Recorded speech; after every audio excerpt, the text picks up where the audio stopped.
माननीय नितिन गडकरी जी को मैं विशेष तौर पर धन्यवाद देता हूं कि उन्होंने आज एक जिस कार्यक्रम की शुरुआत की है, कोइलवर पुल के 6 लेन का लोकार्पण किया है।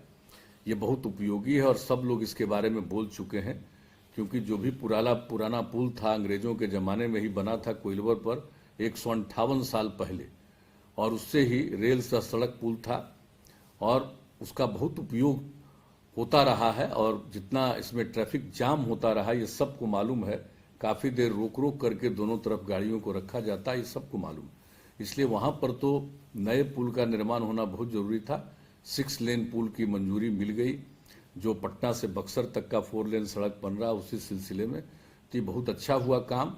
और मैं आपको बता देना चाहता हूँ कि इतना उपयोगी है कि हम खुद ही कई बार जाकर के इसको हम देखते रहे। जो पुल का निर्माण हो रहा था, हम उसको जा करके पिछले वर्ष भी 2 बार हम जाकर वहाँ देखें कि जो निर्माण कार्य हो रहा है। हम लोगों को यही था कि जल्दी से जल्दी हो। अब 3 लेन हो गया और बाकी का 3 लेन भी जो आपने बता दिया है कि 6 महीने के अंदर लगभग मई तक ये काम पूरा होगा, बहुत उपयोगी हो। लोग देखेंगे, क्योंकि जितना जल्दी सड़क का और पुल का निर्माण हो, उतना ही जल्दी बहुत अच्छी प्रगति होगी। और जो भी आपने अपना जो अन्य विभाग के बारे में जो चर्चा कर दिया, सूक्ष्म लघु और मध्यम उद्यम मंत्रालय, पिछली बार भी आपसे पूरी बातचीत हो गई है। तो हम लोगों ने तो एग्री, जो इसके लिए पॉलिसी है, तो उस पॉलिसी में भी रिफॉर्म कर दिया। और जो आप कह रहे हैं, इसके लिए तो हम लोग पहले 10 ईयर में प्रयास किया था, और वो केंद्र में गया हुआ था। उस समय जो सरकार थी यूपीए की, उन लोगों ने माना ही नहीं था हम लोगों की बात। आप जिस बात को आप कह रहे हैं, अगर आप चाहिएगा तो कभी अभी जो कोरोना वाला चक्कर खत्म हो जाएगा तो दिल्ली आएंगे, तो हम तो पुराना कागज आपको सुपुर्द करेंगे कि किस प्रकार से केंद्र सरकार को हम लोगों ने अनुरोध किया था फर्स्ट 10 ईयर में। और लोग आ करके 22,000 करोड़ रुपए का पूंजी लगाना चाह रहे थे दूसरे लोग, और वैसे व्यक्ति तो अब जीवन में नहीं रहे। उनका सीधा का सीधा संबंध श्रद्धेय अटल जी से रहता था। अटल जी से बहुत प्रभावित होते थे। तो उस जमाने में जब उनके साथ हम लोग थे, उस समय से जानते थे ऐसा व्यक्ति आकर के ये काम बिहार में करना चाहते थे, लेकिन केंद्र वाले एकदम तैयार नहीं हुए थे। अब आजकल तो कई तरह की बात वो लोग करते रहते हैं, लेकिन वो नहीं तैयार हुए थे। और आज मुझे इतनी खुशी है कि आप उन सब चीजों के बारे में कह रहे हैं और हम लोगों को कह रहे हैं। तो मुझको तो आज आपकी बात सुन करके इतनी प्रसन्नता हुई है कि जो चीज हम लोग पहले ही टर्म में चाहते थे, अब चलिए चौथे टर्म में हम लोग करा पाएंगे। तो ये कम से कम खुशी होगी। और बिहार में आप जान लीजिए, इसके चलते उद्योग बढ़ेगा और लोगों का रोजगार बढ़ेगा। ये बहुत बड़ी बात है। ये हम लोग शुरू में ही चाहते थे, लेकिन जब उसमें नहीं मिला था सहयोग, तो उस तरह से हम लोग उद्योग को बहुत नहीं बढ़ा पाए थे।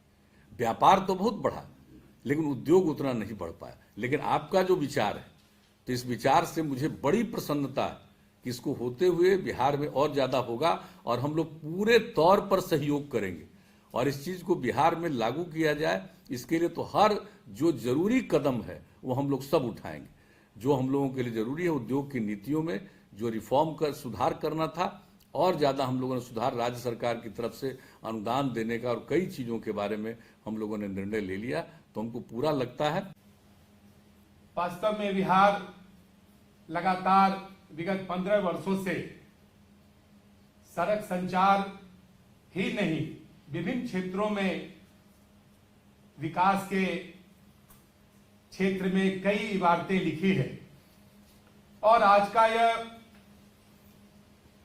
इस पुल का निर्माण और इसका लोकार्पण दक्षिण बिहार के लिए एक जीवन रेखा है। और स्वाभाविक तौर पर मैं देख रहा था, उसमें असम तक का इसमें उल्लेख है।